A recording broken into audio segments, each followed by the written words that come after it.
Victorian England, 1873. The rain fell in heavy sheets outside the window of Lord Sinclair's study, where Lady Charlotte Sinclair stood frozen, her fingers clutching the letter that had arrived that morning. Her father, gone. A riding accident in the countryside had claimed his life instantly, leaving her alone in a world that offered little mercy to young women without protection. "You understand your position now, I presume." Uncle Edmund's voice sliced through her grief. He had arrived within hours of the news. His thin lips curled into what she supposed was meant to be sympathy, but resembled something far more predatory. Charlotte raised her chin. At 21, she was no longer a child, though the law treated her as such. "I understand my father has passed, Uncle. I hardly think discussing my position is appropriate at this moment." Edmund Sinclair's eyes narrowed. "Sentiment is a luxury you cannot afford, Charlotte. Your father's debts have left Rosewood practically insolvent. As your guardian, I have arranged a suitable match." "A match?" The words felt like ice in her veins. "Lord Barnaby has expressed interest. He's willing to overlook the financial situation." Charlotte paled. Lord Barnaby was nearly 60, with a reputation that made even the most hardened society matrons shudder. 3 wives already in the ground, each one younger than the last. "I will not marry Lord Barnaby," she said, her voice steady despite the fear crawling up her spine. Her uncle's hand came down hard on the desk. "You have no choice. The banns will be read next Sunday." That night, Charlotte's lady's maid, Lily, found her staring sightlessly out the window. "There's talk, miss," Lily whispered, her eyes darting to the door. "The Duke of Greymont is seeking a wife. A practical arrangement, they say." "Alexander Hartley?" Charlotte frowned.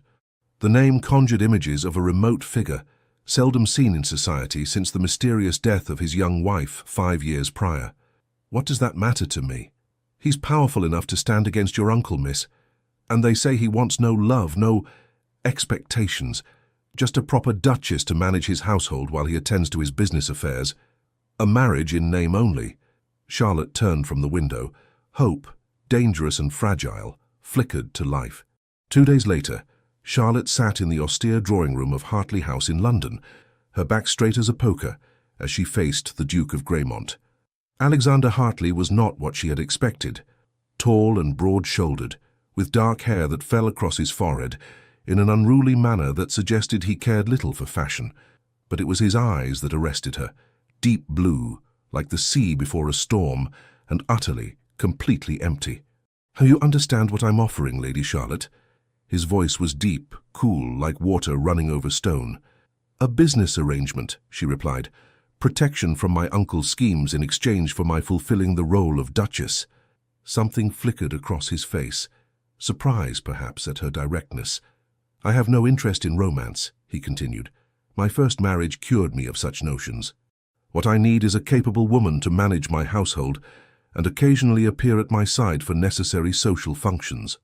And in return, you will have financial security, freedom to pursue your own interests within reason, and my name as protection."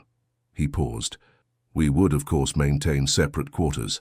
Charlotte studied him. This cold, remote man was offering her escape.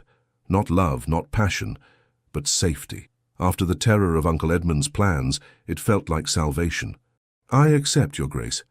The wedding was a quiet affair at St. George's, Hanover Square, with only a handful of witnesses. Charlotte wore pale blue rather than white, a practical gown that would serve her after the ceremony. The Duke barely looked at her as they exchanged vows, his expression as remote as a mountain peak. As they left the church, Edmund Sinclair stood watching from across the street, his face mottled with rage. The Duke's hand tightened almost imperceptibly on Charlotte's elbow, guiding her into the waiting carriage. "He cannot touch you now," Alexander said quietly as the carriage pulled away. "You are a Hartley, and under my protection." Charlotte looked at her new husband's profile, sharp against the afternoon light. "Thank you, Your Grace." He turned to her then, those storm-blue eyes assessing.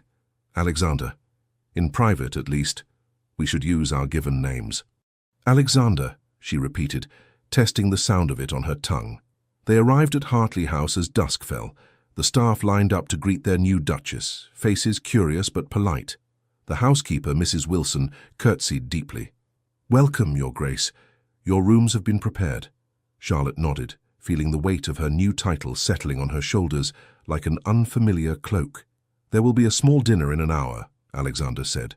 "For appearance's sake, we should dine together on your first night as Duchess." Their first meal as husband and wife was a silent affair, broken only by the clink of silver against fine china. Charlotte found herself stealing glances at this man she had married, this stranger who held her fate in his hands. In the candlelight, his features seemed less severe, the shadows softening the hard line of his jaw. "You'll leave for Greymont Manor tomorrow," he said abruptly. Charlotte set down her fork. "I had thought we would remain in London. I have business in the city that requires my attention. Greymont is more suitable for you to settle in and learn your duties as Duchess." "I see." She didn't. Not really. Was he already banishing her to the countryside? "And when will you join me there?" Something like discomfort passed across his face. "When my business allows." Later, as Lily helped her prepare for bed in her new chambers, spacious, elegantly appointed and notably separate from the Duke's, Charlotte wondered if she had simply exchanged one prison for another, albeit a gilded one. "He's not what I expected," she confessed. "The servants say he wasn't always so cold," Lily offered, brushing out Charlotte's long chestnut hair. "Before the first Duchess died, he was different." "How did she die?" Charlotte asked, the question that had been burning in her mind since Lily first mentioned the Duke of Greymont. Lily's hands stilled. "They say she fell from the cliffs near Greymont Manor. An accident, officially. And unofficially? People talk, Your Grace. Some say she was unhappy. Others—" Lily bit her lip. "Others what?" "Others whisper that the Duke was seen coming back from the cliffs alone that night, his clothes soaked through." Charlotte felt a chill that had nothing to do with the evening air. What manner of man had she married? The following morning, Alexander escorted her to the carriage that would take her to Greymont Manor. As the footman helped her in, Alexander suddenly reached for her hand, an unexpected gesture that made Charlotte's heart stutter. "Before you go, there is something we must do." His voice was low. "For the benefit of the staff." Before she could question him, he leaned forward and pressed his lips to hers. It was meant to be brief, perfunctory, a show for the servants watching discreetly from the house. But the moment their lips touched, Charlotte felt something electric pass between them, a current that made her breath catch. Alexander pulled back, his eyes widening fractionally. Had he felt it too, that unexpected spark? "Safe journey," he said, his voice rougher than before. "I will join you at Greymont when I can."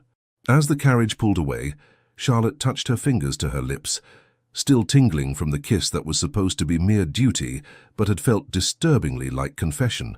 Greymont Manor rose from the misty Devon coastline like something from a dream, or perhaps a nightmare. Towering grey stone, Gothic spires and windows that seemed to watch Charlotte as the carriage approached through the iron gates. The manor stood close to the edge of the cliffs, the restless sea churning below. "Welcome to Greymont, Your Grace," said the elderly butler, Simmons, as he greeted her at the entrance. His face was a careful mask, revealing nothing of what he thought of this new Duchess arriving alone. The housekeeper, Mrs. Hayes, appeared beside him, a robust woman with sharp eyes. "We've prepared the Duchess suite for you, Your Grace." "Not the master's chambers?" Charlotte asked. Mrs. Hayes and Simmons exchanged a glance. "The Duke was quite specific in his instructions," Simmons replied. "You are to have the Duchess suite in the East Wing." The East Wing, far from the master's chambers in the West Wing. Charlotte swallowed her disappointment. Why should she care where she slept? This was a marriage of convenience, nothing more. Yet as she followed Mrs. Hayes up the grand staircase, Charlotte could not help but feel the weight of Alexander's absence like a physical thing. The manor was immense, imposing, filled with portraits of stern-faced Hartleys from generations past. "The first Duchess, did she live here long?" Charlotte asked, as they walked the long corridor of the East Wing. Mrs. Hayes stiffened slightly. "Lady Eliza was mistress here for 3 years, Your Grace." "And was she happy?" The housekeeper stopped outside a set of double doors. "It is not my place to speak of such things." The Duchess' suite was beautiful, if somewhat austere. A sitting room in pale blue opened to a bedchamber, with a massive four-poster draped in cream silk. Windows overlooked the sea, the view both breathtaking and slightly terrifying, the sheer drop of the cliffs clearly visible. That evening, Dining alone in the cavernous dining room, Charlotte felt like a ghost haunting her own life. The servants were correct and proper, but there was something in their manner, a watchfulness, an assessment, that made her uncomfortable. After dinner, restlessness drove her to explore. The manor was a maze of corridors, rooms both grand and intimate, some clearly unused for years. In the gallery, Charlotte paused before a portrait of a young woman with fair hair and a delicate face. There was no nameplate, but she knew instinctively this was Eliza, the first Duchess of Greymont. "She was very beautiful," came a voice from behind her. Charlotte started, turning to find an older gentleman watching her. He bowed slightly. "Dr. Edward Harrington, Your Grace, the local physician. I call at the manor regularly to check on old Lord Hartley, the Duke's grandfather. He resides in the North Wing." "I wasn't told there was family in residence," Charlotte said, frowning. "The old lord keeps to himself. He's been bedridden these past 2 years." Dr. Harrington's kind eyes studied her. "I was sorry to hear of your father's passing. You knew him?" "Many years ago. We were at Oxford together." The doctor glanced at Eliza's portrait. "I knew her as well. A gentle soul." "How did she die?" Charlotte asked directly. "I've heard rumors of a fall, but little else." Dr. Harrington's expression grew guarded. "Accidents happen on these cliffs, Your Grace. The paths can be treacherous, especially in the dark. Was it night when she fell?" "It was." He seemed reluctant to continue, but something in Charlotte's gaze compelled him. "She was found at dawn, on the rocks below. The Duke himself carried her body back to the manor." Charlotte shivered. "Was there an investigation?" "The coroner ruled it death by misadventure. The Duchess had been known to walk the cliff path to clear her head. It was assumed she strayed too close to the edge in the darkness." Before Charlotte could ask more, Simmons appeared, his face disapproving. "Dr. Harrington, the old lord is asking for you." "Your Grace, a letter has arrived from London." In her chambers, Charlotte broke the Duke's seal with trembling fingers. "Charlotte, business keeps me in London longer than anticipated. I trust you are settling into Greymont and acquainting yourself with your duties. Mrs. Hayes and Simmons will guide you in household matters. There is something I must address. You may hear talk of Eliza. Disregard any gossip. Her death was a tragedy, but nothing more than an accident. The staff have been instructed not to speak of it, but country houses breed stories like damp breeds mold. I ask only that you respect the boundaries I have set. The West Wing, particularly my private study, is not to be entered. Old Lord Hartley in the North Wing is not to be disturbed except by Dr. Harrington or his nurse. I will join you when circumstances allow. Alexander." The letter left Charlotte more unsettled than before. Why specifically forbid her from seeing the old lord? And what was in the West Wing study that required such secrecy? Over the following days, Charlotte threw herself into learning the workings of Greymont. She reviewed household accounts with Mrs. Hayes, inspected the kitchens and began making subtle changes to the oppressively dark decor of the main rooms. If she was to be mistress here, even in name only, she would bring some light into this gloomy place. One afternoon, while walking the grounds, she came across the head gardener, MacGregor, an aged Scotsman with gnarled hands and knowing eyes. "You're braver than the last one, walking these paths alone," he commented, watching her from beneath bushy brows. "The last Duchess, you mean?" Charlotte asked. MacGregor nodded. "Lady Eliza. Afraid of heights, she was. Wouldn't go near the cliff edge." He glanced toward the sea, his expression troubled. "Made it all the stranger, her ending up down there. If she feared heights, why would she walk the cliff path at night? That's the question, isn't it? Never made sense to me." He studied Charlotte's face. "Be careful in this house, Your Grace. Old stones keep old secrets." That night, unable to sleep, Charlotte found herself drawn to the forbidden West Wing. The corridors were silent, the manor sleeping. The door to Alexander's study was locked, but a connecting door to an adjoining sitting room stood slightly ajar. Heart pounding, she slipped inside. Moonlight filtered through tall windows, casting the room in silver and shadow. It was a masculine space. Leather chairs, heavy oak furniture, shelves lined with books. A large desk dominated one wall, its surface neat and orderly. Charlotte moved cautiously, knowing she was trespassing but unable to resist. On the desk sat a small silver frame turned face down. She lifted it to find a portrait of Eliza, smiling brightly, her fair hair loose around her shoulders. Something about seeing the formal portrait in the gallery reduced to this hidden personal memento made Charlotte's chest tighten. A leather journal lay beside it. Before she could question the wisdom of her actions, Charlotte opened it. The handwriting was elegant, feminine. Eliza's diary. She flipped to the final entries, pulse racing. April 3, 1868. He watches me constantly. I cannot breathe in this house anymore. The walls close in with each passing day. I have written to father, begging to come home, but Alexander has intercepted my letters. He claims it is for my own good, that I am unwell, but I know what I saw that night in the study. April 10th, 1868. Dr. Harrington has prescribed laudanum for my nerves. I pretend to take it but dispose of it when no one is looking. I must keep my wits. If anything happens to me, let it be known that I fear my husband. The accident with his first fiancée before me, was it truly an accident? I have found... The entry ended abruptly. Charlotte turned the page, but the rest was blank. First fiancé? Alexander had been engaged before Eliza. A noise in the hallway startled her. Charlotte quickly returned the diary and frame to their original positions and slipped out through the sitting room, her mind reeling. She was nearly back to the east wing when a figure emerged from the shadows, blocking her path. Dr. Harrington. "It's late for a stroll, Your Grace," he said quietly. I couldn't sleep. She forced a calm she didn't feel. These old houses can be unsettling at first. His eyes, kind earlier, now seemed to assess her with clinical detachment. "I could prescribe something. For your nerves." The echo of Eliza's diary entry made Charlotte's blood run cold. "No, thank you. I prefer to keep a clear head." "As you wish." He stepped aside. "Good night, Your Grace." "Doctor," she called as he turned to go. "You mentioned you knew my father from Oxford. What was his name?" A pause, barely perceptible. "Henry Sinclair, of course."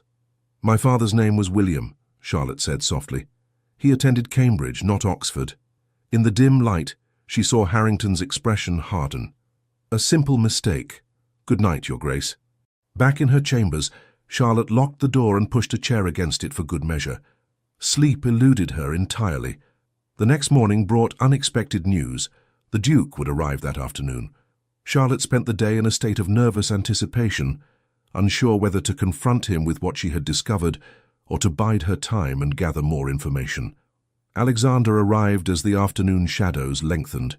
Charlotte received him in the drawing-room, dressed in a gown of deep burgundy that Lily had assured her brought out the auburn highlights in her chestnut hair. "You look well," Alexander said after a moment of silence. "Country air agrees with you." "Greymont is beautiful in its way," she replied carefully, though somewhat secretive. His eyes narrowed slightly. "Have you been exploring, Charlotte?" "Merely learning my new home." She met his gaze directly. "I've met Dr. Harrington. He claimed to know my father, though he couldn't recall his name correctly. Harrington is getting on in years, his memory fails him at times. And old Lord Hartley. I haven't been introduced. My grandfather is very ill. Visitors upset him." Alexander moved to the sideboard and poured himself a brandy. "I understand you've made some changes to the house." "Small ones, lightening some of the heavier draperies, bringing flowers in from the gardens." Charlotte watched him. "I hope you don't mind. It's your home now, too." He took a sip of his brandy. "Within the boundaries I've set." "About those boundaries," Charlotte chose her words carefully. "Might I ask why your study is forbidden to me? As your wife, albeit in name only, shouldn't I have access to the house in its entirety?" Alexander set down his glass with deliberate care. "Some spaces remain private, even between husband and wife, especially in an arrangement such as ours." "An arrangement," she repeated. "Yes, I suppose that's all it is." Something flickered in his eyes. Frustration? Regret? "It's what we agreed to, Charlotte." "Indeed." She stood, smoothing her skirts. "Will you be staying long?" "A few days. I have business in Plymouth as well." Dinner that evening was a tense affair. Alexander attempted conversation about London society, politics, books, safe topics that required no personal revelation. Charlotte responded politely, but could not shake the feeling that she was dining with a man wearing a carefully constructed mask. After the meal, rather than retiring immediately as she expected, Alexander suggested a walk in the gardens. The evening was mild, the moon casting silver light across the manicured lawns. "You've been quiet," he observed as they strolled along a gravel path. "I've been thinking," Charlotte replied, "about Eliza." Alexander stopped walking. "I asked you not to heed the gossip." "It wasn't gossip, it was her diary." His face went rigid. "You went into my study." "Yes." Charlotte lifted her chin. "And I found her journal. She was afraid, Alexander. She said you were watching her, intercepting her letters. She mentioned a previous fiancé, an accident. You had no right." His voice was low, dangerous. "As your wife, I had every right to know what kind of man I married." The words burst from her with unexpected force. "Did you kill her, Alexander? Is that why you keep everyone away from the West Wing? Why you've hidden yourself away from society these past 5 years?" In the moonlight, his face was a study in shadows. "Is that what you believe of me? That I am a murderer?" "I don't know what to believe," she whispered. "Tell me the truth." For a long moment he said nothing, his breathing harsh in the quiet garden. Then, "Come with me." He led her not to the West Wing, but toward the cliffs. Charlotte's heart hammered in her chest as they followed a narrow path that wound along the precipice. The sea crashed against the rocks far below, a constant, threatening roar. "This is where she fell," Alexander said finally, stopping at a point where the path curved dangerously close to the edge, or rather where she jumped. "Jumped?" Charlotte stared at him. "Eliza's diary said nothing about, because she didn't write it down." His voice was hollow. "Eliza was not well, Charlotte. She suffered from melancholia, delusions. She believed I was conspiring against her, that I had somehow caused harm to come to Constance, my first fiancée. What happened to Constance? Pneumonia. We were to be married in the spring of '65, but she fell ill in the winter and never recovered." His eyes were distant, lost in memory. "It was a conventional match, arranged by our families. I respected her, but there was no great passion between us. Her death was a tragedy, nothing more sinister." "And Eliza? You loved her?" Alexander's jaw tightened. "I thought I did. She was beautiful, vivacious, everything Constance was not. But after our marriage, she changed, became paranoid, erratic. The doctors called it nervous hysteria. She accused me of terrible things, poisoning her, conspiring with the staff to drive her mad. Why would she think that? Because of the child." Charlotte felt as though the ground had shifted beneath her feet. "Child? Eliza was with child when she died." Alexander's voice broke slightly. "She had lost 2 pregnancies before. The doctors warned her a third might be dangerous, but she was determined. When she began to show signs of the same complications, I insisted she rest, take the medicines Dr. Harrington prescribed. She became convinced I was trying to harm the baby." "Was Dr. Harrington treating her?" "Yes. He's been the family physician for decades." Charlotte frowned. "He lied about knowing my father." "What?" "When we met, he claimed to know my father from Oxford. When I questioned him, he couldn't recall my father's name correctly." Alexander ran a hand through his hair, a gesture of frustration. "Harrington has his peculiarities, but he's a good doctor. He tried to help Eliza. And the night she died, we argued." Alexander turned away, facing the sea. "She accused me of replacing her medicine with poison. She was hysterical, threatened to expose me as a murderer. I tried to calm her, but she fled the house. By the time I realized she had gone toward the cliffs, it was too late." His voice grew so quiet, Charlotte had to strain to hear him. "I saw her standing at the edge. I called out to her, but she just looked at me with such emptiness. Then she stepped forward into the air." Charlotte felt tears stinging her eyes. "You couldn't have saved her." "Couldn't I?" He turned back to her, his face ravaged by grief and guilt. "If I had been more patient, more understanding of her fears, if I had insisted she see a different doctor, one from London perhaps, who might have treated her condition differently. You can't know that would have changed anything." "No, but the not knowing has haunted me these 5 years." He looked down at the rocks below. "I carried her body back up that morning, her and our unborn child. The servants saw me, clothes soaked with seawater and her blood. The rumors began immediately." Charlotte reached out, touching his arm. "Is that why you isolated yourself? Why you sought a marriage in name only? Because you blame yourself? Alexander did not pull away from her touch. I blamed myself, yes, and I vowed never to risk such pain again, either for myself or for another woman foolish enough to love me.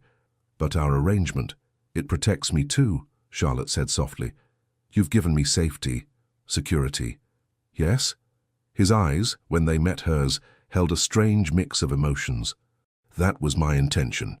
Later that night, Charlotte lay awake, replaying their conversation. She believed Alexander's account of Eliza's death. The raw pain in his voice could not have been feigned. Yet something still felt unresolved, a piece of the puzzle missing. Why had Dr. Harrington lied about knowing her father? And what of old Lord Hartley, sequestered in the north wing? The house seemed full of half-truths and secrets. As dawn broke, Charlotte made a decision. She would visit the old lord, boundaries or no. If Alexander truly had nothing to hide, he would forgive her this one transgression. The north wing was quiet, the corridors dusty with disuse, save for one well-travelled path leading to the old lord's chambers. Charlotte moved silently, having risen early to ensure Alexander would still be asleep. The door to Lord Hartley's rooms was unlocked. Inside, the sitting room was well appointed, but felt unused, like a museum display. Charlotte hesitated at the door to the bedchamber beyond, suddenly uncertain of her course. "You may as well come in," called a querulous voice from within. "I heard you in the corridor." Taking a deep breath, Charlotte entered. The room was dimly lit, despite the morning sun, heavy curtains drawn across the windows. In a massive four-poster lay an elderly man, his frame shrunken beneath the bedclothes, his face deeply lined, but his eyes sharp and alert. "So you're her," he said, studying Charlotte with undisguised interest. "The new Duchess. Come closer, girl, my eyes aren't what they were." Charlotte approached the bed, curtsying slightly. "Lord Hartley, I apologize for intruding." "Intruding?" He gave a dry chuckle. "First visitor in weeks besides that pompous doctor and my sour-faced nurse. Sit, sit." He gestured to a chair beside the bed. Charlotte sat, studying the old man's face. The resemblance to Alexander was clear in the shape of his eyes, the strong line of his jaw, though age had softened both. "You're bolder than the last one," Lord Hartley observed. "She never dared come here." "Eliza, you mean?" "Afraid of me she was, or afraid of what I might say." He narrowed his eyes. "Why are you here, girl? What do you want from an old man?" Charlotte decided on honesty. "Answers, my lord. About this house, about Eliza's death, about Alexander." "Ah," he nodded slowly. "You think there's some dark secret, eh? That my grandson might have pushed his pretty wife off the cliff?" His tone was mocking.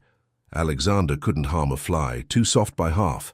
Then you don't believe the rumors?" "Rumors?" Lord Hartley spat the word. "Country folk with nothing better to do than whisper about their betters. No, girl, Alexander didn't kill Eliza, but there is blame to be laid." "With whom?" The old man's face darkened. "That doctor, Harrington." Charlotte leaned forward. "What do you mean?" "Eliza was sick, yes, but not in the way they said, not in her mind." He gestured weakly toward a cabinet across the room. "Top drawer. Bring me the papers inside." Charlotte did as he asked, retrieving a folder tied with faded ribbon.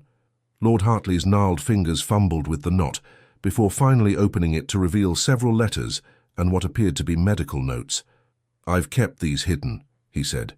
"After Eliza died, Alexander was nearly mad with grief. Better he didn't know." "Know what?" Charlotte asked, dread pooling in her stomach. "Harrington was poisoning her." Lord Hartley handed her one of the papers. "Arsenic, small doses in her medicine for hysteria. Enough to make her seem mad, but not enough to kill her outright. Except she was with child and the baby was more susceptible." Charlotte stared at the paper, a chemical analysis from a London laboratory. "How did you obtain this?" "I had my suspicions. Eliza came to me once, said she thought her medicine was making her worse rather than better. I sent samples to London without Harrington's knowledge. But why would he do such a thing?" "Money." Lord Hartley's face twisted with disgust. "He's been in debt for years, gambling, and he knew about the trust." "What trust?" "Alexander's mother, my daughter, established a trust before her death. If Alexander died without heirs, a significant portion of the Greymont fortune would go to medical research, overseen by a board of physicians. Harrington would have been the primary administrator." Charlotte felt sick. He was poisoning Eliza to prevent her from giving Alexander an heir, and driving her mad in the process. By the time she jumped from that cliff, she believed Alexander was trying to kill her. The old man's eyes filled with tears. My grandson has spent 5 years blaming himself for a death that Harrington orchestrated. Why haven't you told him the truth? Because he would kill Harrington and hang for it. Lord Hartley gripped her wrist with surprising strength. I've been gathering evidence slowly, carefully, but I'm dying, girl. I won't see justice done. But I will, Charlotte said, a fierce determination taking hold. We need proof that will stand in court. These tests show arsenic, but don't directly implicate Harrington. Check his records, Lord Hartley suggested. He keeps detailed notes on all his patients. And speak to McGregor. He saw something the night Eliza died, something he's never told anyone but me. The sound of footsteps in the corridor interrupted them. Charlotte quickly gathered the papers and returned them to the drawer as the door opened to reveal the very man they had been discussing. D'Astuisseau. Harrington froze in the doorway, his eyes darting between Charlotte and the old lord. Your Grace, this is unexpected. I wish to meet my husband's grandfather, Charlotte said, rising from her seat. We've had a lovely chat. I'm afraid visiting excites the patient unduly, Harrington said, his tone professionally concerned but his eyes cold. Lord Hartley requires absolute rest. Nonsense, barked the old man. The girl's company does me good. Better than your foul medicines, at any rate. A muscle twitched in Harrington's jaw. Nevertheless, it's time for your treatment. Charlotte gave Lord Hartley's hand a gentle squeeze. I'll visit again soon, my lord. See that you do, Duchess, he replied, his eyes conveying a silent warning. And remember what we discussed. In the corridor outside, Harrington caught Charlotte's arm. Your Grace, I must insist you respect the Duke's wishes regarding his grandfather. The old man's mind wanders. Whatever he told you was most illuminating, Doctor. Charlotte extricated her arm from his grasp. Good day. She hurried back to the East Wing, mind racing. If Lord Hartley was right, Harrington was not only a murderer, but still a threat. The terms of the trust would remain in effect until Alexander had an heir, which, given the nature of their marriage, seemed unlikely. Unless... Charlotte pushed the thought aside. This was no time for such considerations. She needed to speak with McGregor, and then find a way to access Harrington's medical records. She found the gardener in the greenhouse tending to exotic orchids. McGregor, might I speak with you privately? The old Scotsman straightened, eyes wary. Aye, Your Grace. Once they were alone among the fragrant blooms, Charlotte spoke directly. Lord Hartley says you saw something the night Lady Eliza died, something you've never spoken of except to him. McGregor paled. His lordship should not have told you that. But he did, and now I need to know what you saw. The gardener's weathered hands trembled slightly as he turned back to his plants. I couldn't sleep that night. My joints pain me when rain's coming. I was walking near the cliff path smoking my pipe when I heard voices. Voices? More than one? He nodded. The Duchess, certainly. She was distraught, speaking wildly. And a man. Alexander? No, Your Grace. The Duke was calling her name from the house. This was another voice closer to her on the path. Dr. Harrington, Charlotte whispered. I didn't see his face clear, McGregor said carefully, but I heard him say, It's better this way, Eliza. You're not well, you never will be well. And then, he swallowed hard. Then there was a scream and silence. You think he pushed her? Or convinced her to jump? I'll never know. I was too far away. Shame crossed his features. I should have come forward at the time, but I was afraid. The doctor is a powerful man in these parts. Powerful enough to arrange an accident for an inconvenient witness, Charlotte agreed grimly. Thank you for telling me now, McGregor. You've been braver than you know. Back at the house, Charlotte was surprised to find Alexander waiting for her in the drawing room, his face stormy. You visited my grandfather, he said without preamble, after I explicitly asked you not to. Charlotte lifted her chin. Yes. Why? Alexander paced before the fireplace. Was my account of events not enough? Do you still believe me capable of— No, she interrupted. I believe you completely, Alexander. That's why I went to see him. He stopped pacing, studying her face. What do you mean? I wanted to understand what happened to Eliza. Not because I suspected you, but because something about this house, about Dr. Harrington, felt wrong. She stepped closer.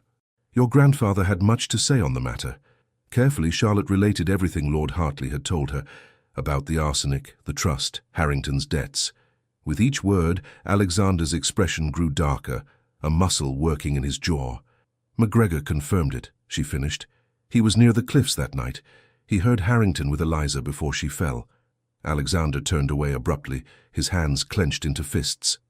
If this is true— It is, Charlotte said firmly. Your grandfather has evidence, and MacGregor is willing to testify to what he heard. But we need more. Harrington's medical records would prove he was prescribing arsenic to Eliza. His offices are in the village. Alexander's voice was dangerously calm. He keeps his records there. Then we must obtain them. Charlotte touched his arm gently. Not through violence, Alexander. Through the law. Justice for Eliza, not revenge. He looked down at her hand on his arm, then met her eyes. You've risked much to uncover this. She deserved the truth, as did you. Charlotte hesitated. And I couldn't bear to see you suffering under a burden that was never yours to carry. Something shifted in Alexander's expression, a softening, a vulnerability she had never seen before. Why do you care what I suffer, Charlotte? Ours is an arrangement, nothing more. Is it? She whispered, surprising herself with the question. Sometimes I wonder if it might become something else entirely. His breath caught. For a moment it seemed he might reach for her, but the sound of footsteps in the hall broke the tension between them. Simmons appeared at the door. Pardon me, Your Grace. Dr. Harrington is departing, and wishes to inform you that he will return tomorrow to check on Lord Hartley. Is he indeed? Alexander's voice had regained its cool control. Thank you, Simmons. When they were alone again, Charlotte found herself unable to recapture the moment of intimacy that had passed between them. Alexander had withdrawn once more, behind his mask of detachment. We should act quickly, she said, reverting to the matter at hand. If Harrington suspects we know anything, he might destroy the evidence. Alexander nodded. I'll ride to Plymouth tomorrow. There's a magistrate there, I trust. With Lord Hartley's evidence and MacGregor's testimony, we can obtain a warrant to search Harrington's offices. And what of his visit tomorrow? Should we allow him near your grandfather? No. Alexander's expression hardened. I'll instruct Simmons that Harrington is not to be admitted. I'll have one of the footmen stand guard at the north wing. That night, Charlotte could not sleep. The revelations of the day swirled in her mind, but more than that, the moment in the drawing room with Alexander kept replaying itself. The look in his eyes when she had touched his arm, the possibility that hung in the air between them. Near midnight, unable to remain abed any longer, she wrapped a shawl around her nightdress and ventured out onto her private balcony. The night was clear, the moon casting silver light across the grounds and the sea beyond.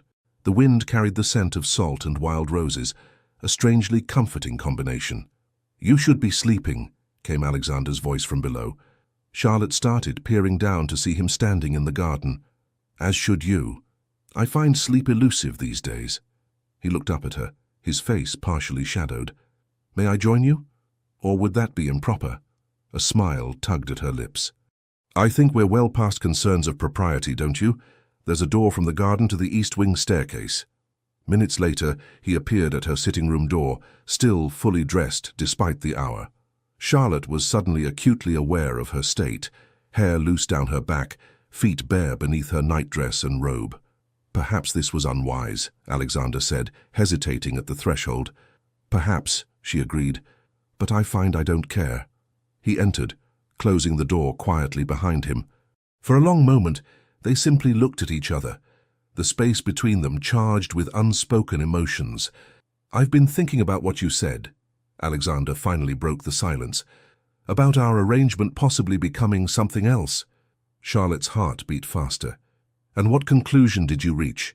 That I've been a fool. He took a step closer. I married you to save you from your uncle, to give you security. I convinced myself it was enough, that keeping my distance was the honorable thing to do. And now? Her voice was barely above a whisper. Now I find myself thinking of you constantly.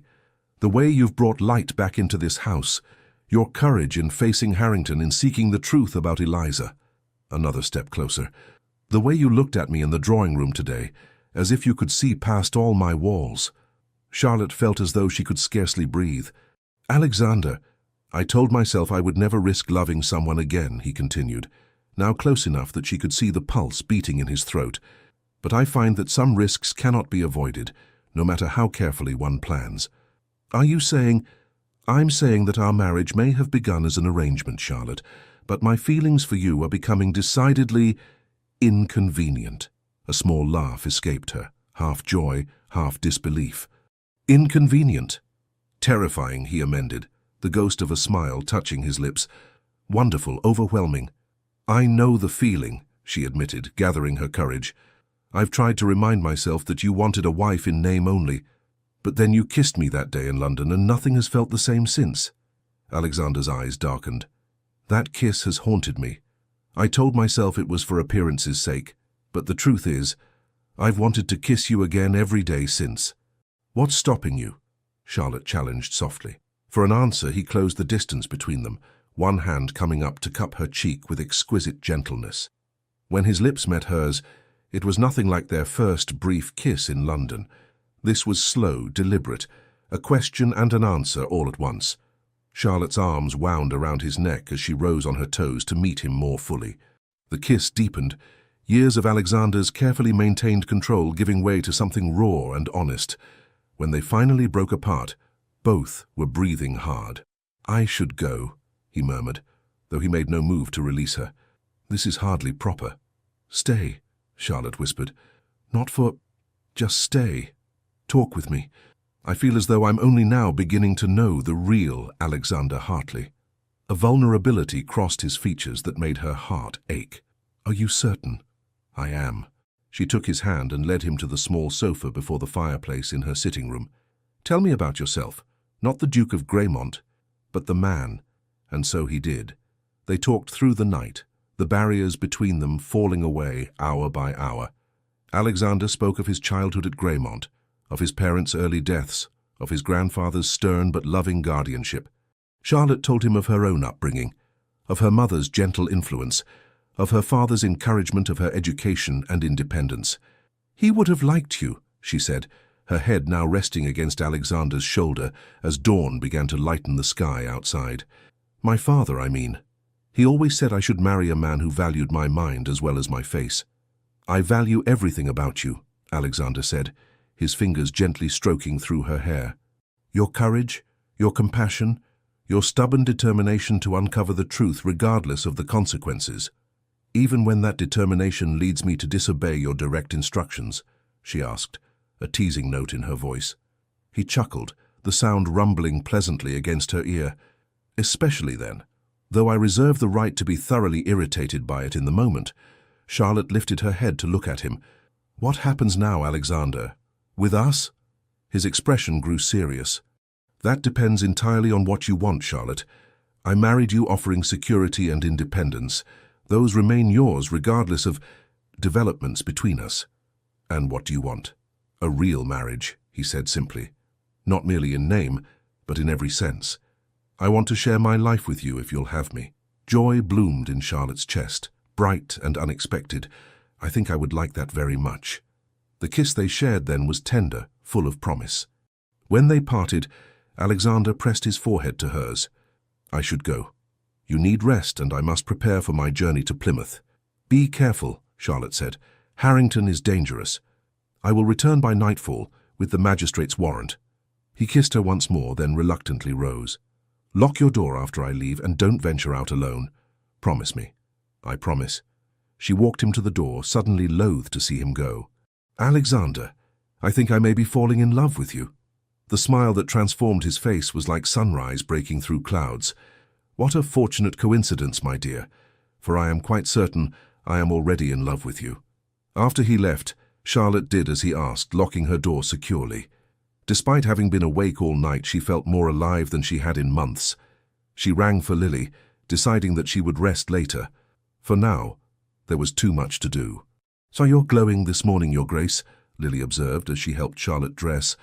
Has something happened? Many things, Charlotte replied cryptically, and I suspect more will happen before the day is out. She spent the morning with Lord Hartley, explaining Alexander's plan and ensuring the old man was comfortable and secure. A footman was stationed outside his door, with instructions to admit no one but Charlotte or the nurse. "You've done well, girl," Lord Hartley said, patting her hand. "You'll make a proper duchess yet." "I hope to be more than that," Charlotte replied. "I hope to be a proper wife to your grandson as well." The old man's eyes twinkled. "Ah, so he's finally come to his senses, has he? Good. The Hartley line needs continuing, and you've got a strong spirit. Make for healthy children." Charlotte blushed, but didn't contradict him.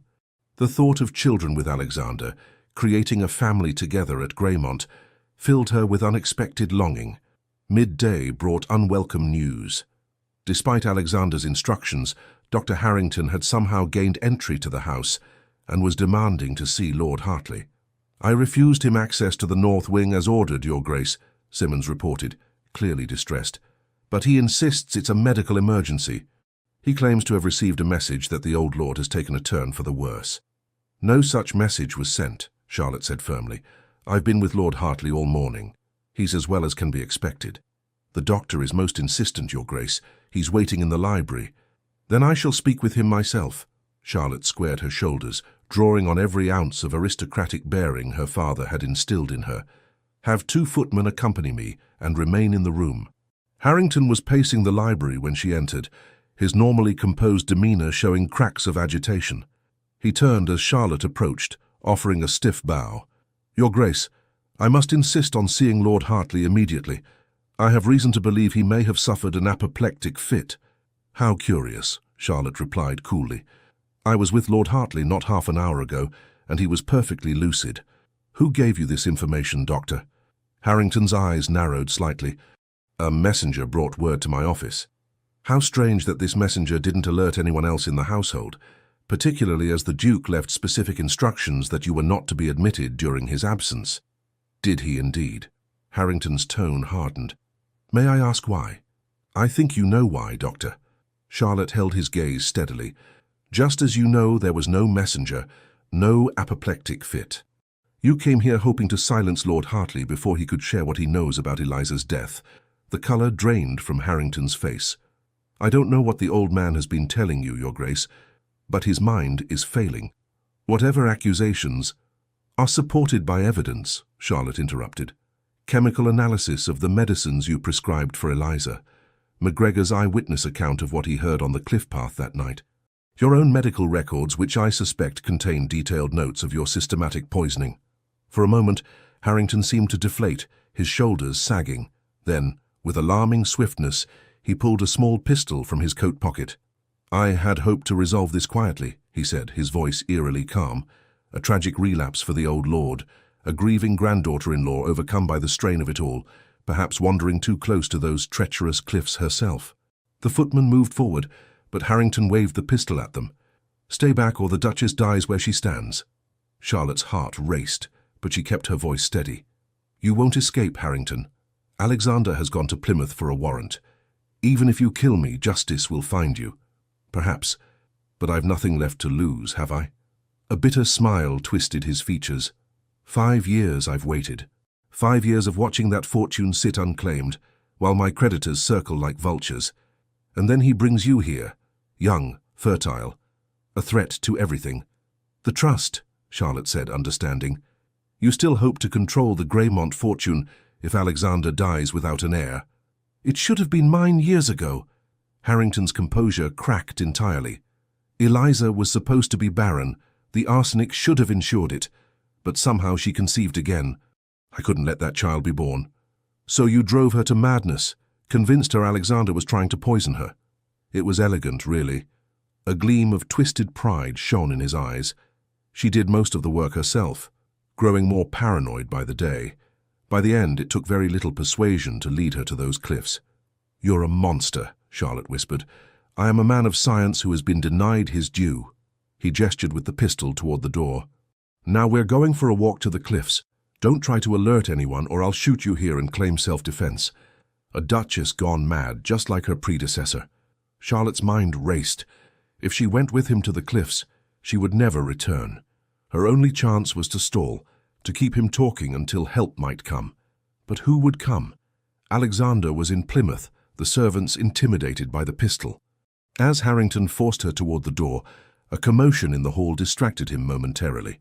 The library doors burst open to reveal McGregor, his weathered face grim, a shotgun in his gnarled hands. "I heard enough," the old gardener said, his Scottish burr more pronounced in his anger. "Put down the pistol, Doctor, or I'll put you down myself." Harrington snarled, swinging his pistol toward McGregor. Charlotte seized the moment, grabbing a heavy brass candlestick from the table beside her and bringing it down on Harrington's wrist with all her strength. The pistol fired, the shot going wild into the ceiling as the doctor howled in pain. The footman surged forward, wrestling Harrington to the ground. One kicked the fallen pistol away, while the other pinned the struggling doctor's arms behind his back. "Bind him securely," Charlotte ordered, her voice remarkably steady despite her racing heart. "McGregor, send a rider to Plymouth immediately. The Duke must be informed of what has happened." "Aye, Your Grace." The gardener lowered his shotgun, his rheumy eyes filled with satisfaction. Justice for Lady Eliza at last. Hours later, Alexander returned with the magistrate and 2 constables to find Harrington locked in the wine cellar under guard. After taking statements from Charlotte, McGregor, and even Lord Hartley, who insisted on being carried downstairs to testify, the magistrate ordered Harrington removed to Plymouth to await trial. "His offices have already been searched," Alexander told Charlotte as they watched the carriage bearing the doctor and his guards disappear down the drive. "The evidence was there, just as you suspected. Detailed records of the arsenic doses, observations of Eliza's deteriorating condition. He documented it all, the arrogant fool." "He thought himself untouchable," Charlotte said. "Men like that often do." Alexander turned to her, his face grave. "When I heard what happened, that he had threatened you with a pistol," his voice broke.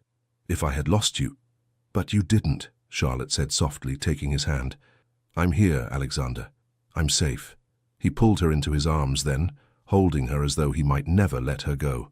"I rode back like a madman, certain I would be too late. All I could think was that I had only just found you, only just realized what you mean to me." "Shh," Charlotte soothed, her hands coming up to frame his face. "It's over now. Harrington will face justice for what he did to Eliza, and we have our whole lives ahead of us." Alexander's eyes, so long haunted by guilt and grief, were clear as he gazed down at her. "Yes," he said, his voice gaining strength. "We do. And I intend to make each day count, Charlotte. No more half measures, no more arrangements. A true marriage in every sense." "I would like that very much," she whispered, rising on her toes to press her lips to his. The kiss deepened, there in the fading afternoon light, witnessed only by the ancient stones of Greymont Manor and the sea beyond. When they finally parted, Alexander rested his forehead against hers. "I love you, Charlotte Hartley," he said, the words a vow and a promise. "With all that I am, I love you." "And I love you," she replied, her heart so full it seemed it might overflow. "My Duke, my husband, my love." Spring came to Greymont Manor, bringing with it renewal in more ways than one. The gardens bloomed under McGregor's care. The house itself seemed lighter, brighter, and the cloud of suspicion that had hung over the cliffs for 5 long years had finally dispersed with Harrington's conviction. The trial had been swift and decisive. With Lord Hartley's evidence, McGregor's testimony, and the damning contents of Harrington's own records, the doctor was sentenced to transportation for life. Justice for Eliza had been served, allowing Alexander to finally lay his guilt to rest. In the rose garden, Charlotte sat beside Lord Hartley's wheeled chair, reading aloud from a volume of poetry, while her husband paced nearby, deep in conversation with his land steward about spring planting. "He's changed," the old lord observed, interrupting Charlotte mid-verse. "Never seen him so animated. That's your doing, girl." Charlotte smiled, watching Alexander gesticulate as he described some new agricultural technique he wished to implement. "We've changed each other, I think. Healed each other." "Humph. Well, when are you going to give me a great-grandchild?" Lord Hartley demanded with typical bluntness. "I'm not getting any younger, you know." A blush heated Charlotte's cheeks. "Actually, my lord, I had planned to tell you both at dinner, but since you ask—" She lowered her voice. "The doctor from Plymouth confirmed it yesterday. The baby should arrive by Christmas." The old man's face split into a broad grin. "Ha! I knew it. Something about the way you've been glowing these past weeks." He thumped his cane on the ground. "Alexander, come here, boy. Your wife has news." Alexander looked up, frowning at the interruption, but excused himself from the steward and approached. "What is it? Is grandfather taxing your patience again, Charlotte?" "On the contrary," she said, rising to meet him, suddenly shy despite the months of deepening intimacy between them. "He's merely impatient for news I had planned to share more privately." Understanding dawned in Alexander's eyes. "Charlotte, are you saying—" She nodded, her smile blooming as bright as the roses around them. "Yes, we're to have a child, Alexander, by Christmas." For a moment he stood perfectly still, his expression one of stunned wonder. Then, with a whoop that startled a nearby gardener, he swept Charlotte into his arms, spinning her in a circle before setting her carefully back on her feet. "A child," he breathed, one hand coming to rest reverently on her still, flat stomach. "Our child." "Yes." She covered his hand with her own. "Are you pleased?" "Pleased?" Alexander laughed, the sound so free and joyous it brought tears to Charlotte's eyes. "My darling, I am beyond pleased. I am transcendent." Lord Hartley harumphed from his chair. "Well, don't just stand there gaping like a fish, boy. Kiss your wife properly." Alexander did just that, heedless of the servants pretending not to watch or his grandfather's approving nods. When they parted, both breathless, he kept her close in the circle of his arms. "I was so afraid," he confessed quietly. "After what happened with Eliza, the thought of you carrying our child, I feared history might repeat itself." "It won't," Charlotte said firmly. "Harrington is gone, and I am not Eliza, Alexander. I'm stronger than you think." "Oh, I know exactly how strong you are." His eyes were tender as they traced her features. "You saved me, Charlotte. From my guilt, from my solitude, from a half-life of arrangements and duty without joy." "We saved each other," she corrected. "I came to Greymont seeking safety, but I found so much more. I found home. I found love." As the summer progressed, Greymont Manor continued its transformation. Charlotte, despite her advancing pregnancy, threw herself into preparations for the child. The nursery in the West Wing, long closed off, was opened, aired, and refurbished. Alexander insisted on personally overseeing every detail, from the selection of the safest cradle to the hiring of a nurse with impeccable references. "You're hovering again," Charlotte teased one afternoon, as he fussed over whether she was sitting in the most comfortable chair in the library. "I'm attending to my wife's needs," he corrected with dignity. "There's a difference." She pulled him down for a kiss. "You're hovering, but I find I don't mind it nearly as much as I should." Alexander rested his hand on the swell of her belly, where their child had recently begun to make its presence known with fluttering kicks. "Can you blame me for wanting to protect you both?" "No," she said softly. "Just as I hope you don't blame me for insisting on living fully despite your protective instincts. I refuse to be treated as fragile, Alexander." "Heaven forbid," he murmured, smiling against her hair. The woman who faced down a murderer with nothing but a brass candlestick could never be described as fragile. The arrival of a letter from London in late summer brought unexpected news. Charlotte found Alexander in his study, no longer forbidden to her but rather their shared sanctuary, frowning over the correspondence. "What is it?" she asked, noting his troubled expression. "It's from your uncle," Alexander said, handing her the letter. "Edmund Sinclair has died." Charlotte scanned the formal notification. Edmund had succumbed to apoplexy after a particularly vigorous night of gambling and drinking. There was to be a small funeral in London, and as his only living relative, Charlotte's presence was requested. "How do you feel?" Alexander asked gently when she looked up. "I'm not sure," she admitted. "He was not kind to me, yet he was my father's brother. I should feel something, shouldn't I?" "There's no should in grief or its absence," Alexander said, drawing her into his arms. "Whatever you feel is valid, Charlotte." She rested her head against his chest, taking comfort in the steady beat of his heart. "I think I feel pity more than anything. He lived such a narrow life, focused only on money and position. He never knew love, not really." "Unlike us," Alexander murmured, pressing a kiss to the top of her head. "Do you wish to attend the funeral?" Charlotte considered this. "Yes, I think I do, not for him, but for my father, and perhaps for myself as well, to close that chapter completely." "Then we shall go to London," Alexander decided, "though we'll stay only as long as necessary. I want you back at Greymont well before the baby comes." The journey to London was made in easy stages, with frequent stops to ensure Charlotte's comfort. The city was in the midst of the late summer season, the parks lush with greenery, the streets busy with society attempting to escape the heat. The funeral itself was sparsely attended. A few creditors come to assess their chances of repayment, some distant connections of the Sinclair family, and a handful of Edmund's gambling companions. As the service concluded, Charlotte placed a single white rose on the casket. "Goodbye, Uncle," she murmured. "I hope you find peace." As they turned to leave the churchyard, Charlotte noticed a familiar face among the departing mourners, Lord Barnaby, the man her uncle had once intended her to marry. Now, stooped and red-faced, he caught her eye and gave a curt nod before hurrying away. "Was that—" Alexander began, his arm tightening around her waist. "Yes," Charlotte said. "The man who might have been my husband, had fate not intervened." Alexander's expression darkened. "I should thank fate then, every day of my life." Charlotte smiled up at him. "As should I. Though I think we made our own fate, you and I."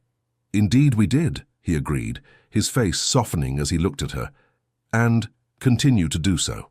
Their return to Greymont coincided with the harvest, the estate bustling with activity as crops were gathered and stored for winter. Lord Hartley, whose health had improved markedly over the summer, took to sitting on the terrace to oversee the work, offering gruff advice and criticism in equal measure.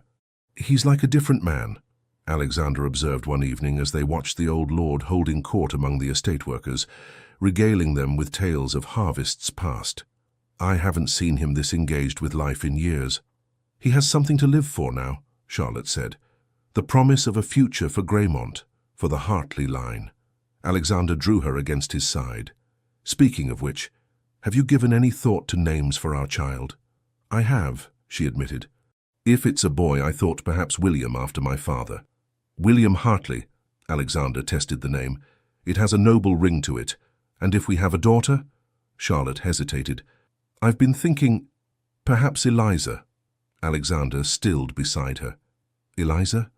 "To honor her memory," Charlotte explained softly. "To acknowledge that her life mattered, that she deserved better than what happened to her. But if it's too painful for you—" "No," Alexander interrupted, his voice thick with emotion. "It's perfect, Charlotte. A way to reclaim her name from tragedy, to give it new life and joy." As autumn painted Greymont's grounds in gold and crimson, Charlotte's time grew near. The nursery was ready, tiny garments folded neatly in drawers, a rocking chair positioned by the window overlooking the sea. December arrived with gentle snows and festive preparations. Despite being in her final month of pregnancy, Charlotte insisted on supervising the Christmas decorations, bringing evergreen boughs and holly into the once somber manor. "You've transformed this place," Alexander said, as they sat before the fire in their bedchamber one evening, his hand making slow circles on her swollen belly. "When you arrived, it was a mausoleum. Now it's a home again." "We transformed it together," Charlotte corrected, covering his hand with her own. "Oh, did you feel that? Someone is eager to make your acquaintance." Alexander's face lit with wonder as he felt their child kick vigorously beneath his palm. "Strong, like their mother, and stubborn, like their father," she teased. "I suspect this little one will arrive on their own schedule, not the doctor's." As if in agreement, the first pains began shortly after midnight. Alexander, who had taken to sleeping lightly in these final weeks, was instantly alert at Charlotte's sharp intake of breath. "Is it time?" he asked, already rising to call for the midwife who had taken up residence at Greymont for the past fortnight. "I believe so," Charlotte confirmed, both nervous and exhilarated as another contraction gripped her. "Our child is coming, Alexander." What followed were hours of labor that tested Charlotte's endurance to its limits. Alexander refused to be banished to the traditional male domain of pacing the hall, instead remaining firmly by her side, supporting her through each wave of pain, whispering encouragements, wiping her brow with cool cloths. "You're doing beautifully," he told her, as dawn broke over the horizon, casting golden light across their chamber. "You're the strongest person I've ever known, Charlotte Hartley." "I don't feel very strong at the moment," she gasped, gripping his hand hard enough to whiten his knuckles. "Then borrow my strength," he said simply. "I have enough for both of us." As morning gave way to afternoon, the midwife announced that the time had come. 3 more mighty efforts, and their child entered the world with a lusty cry that brought tears to Alexander's eyes. "A daughter," the midwife announced, placing the tiny red-faced infant on Charlotte's chest. "A perfect little girl." "Eliza," Charlotte whispered, gazing down at their daughter in awe. "Hello, my darling. We've been waiting for you." Alexander knelt beside the bed, one finger gently stroking the baby's velvet cheek. "She's magnificent," he breathed, "just like her mother." Later, after Charlotte and little Eliza had been bathed and settled, Alexander brought Lord Hartley to meet his great-granddaughter. The old man, usually so gruff, wept openly as he held the tiny bundle. "The Hartley line continues," he said, his voice rough with emotion, and finer than ever it was before. As twilight fell, Alexander sat on the edge of the bed beside Charlotte, their daughter sleeping peacefully in her arms. Outside, snow began to fall gently, dusting Greymont's grounds in pristine white. "Are you happy, Charlotte?" Alexander asked, his voice soft in the quiet room. She looked up at him. This man who had entered her life as a stranger, become her protector, her partner, and finally, the great love of her life. "Completely," she answered truthfully. "Are you?" "More than I ever thought possible." He bent to kiss her, then their daughter's downy head. "When you first came to Greymont, I offered you a contract of convenience, but what you gave me in return was a life of purpose, of joy." His voice broke slightly. "Of love." "Love," Charlotte echoed, smiling up at him. "The one thing neither of us expected to find, yet the only thing that truly matters in the end." As night settled over Greymont Manor, the little family remained together, safe in the warmth of their chamber, while winter claimed the world outside. The house that had once known such darkness and tragedy now glowed with light and life, its shadows banished by the love that had bloomed between a duke seeking redemption and a lady seeking safety. What they had found instead was each other, and in that discovery both had found home. The end.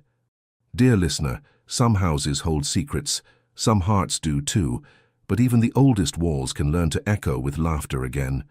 Tonight, as the story of Charlotte and Alexander lingers in your mind, perhaps you recognize something not just in their sorrow, but in their resilience. Perhaps your life too has known long winters, heavy silences, rooms that once echoed with memories now softened by time. But hear this, and let it settle deep within you. You are not a chapter that's ending. You are a library of survival, and your presence, your mere being, carries more meaning than you may ever fully know. You don't need to chase joy like you once did. At your age, joy knows where to find you. It comes in a memory that surprises you with warmth, in a familiar song on a quiet afternoon, in the way someone says your name, softly, reverently, as if touching history. Let the night embrace you now, not as someone growing old, but as someone who has grown whole. May sleep be deep, may peace be proud, and may you awaken tomorrow not to a world that's slipping away, but to one that is still, even now, reaching toward you with gentle hands. With our deepest gratitude and love. The Legends of the Fall Team. Thank you so much for staying with us until the end. We hope this story wrapped around your heart like a warm shawl on a cold day, reminding you that even in the darkest corners of life, love and truth can still bloom. If you enjoyed this journey, please subscribe, like, comment, and share this video. Your support from the bottom of our hearts keeps us inspired to bring you more stories filled with love, redemption, and unforgettable twists. At the end of this video, you'll see a suggestion for another story from our channel. Click and let yourself be surprised by more moving tales just like this one. With all our gratitude, the Legends of the Fall Team.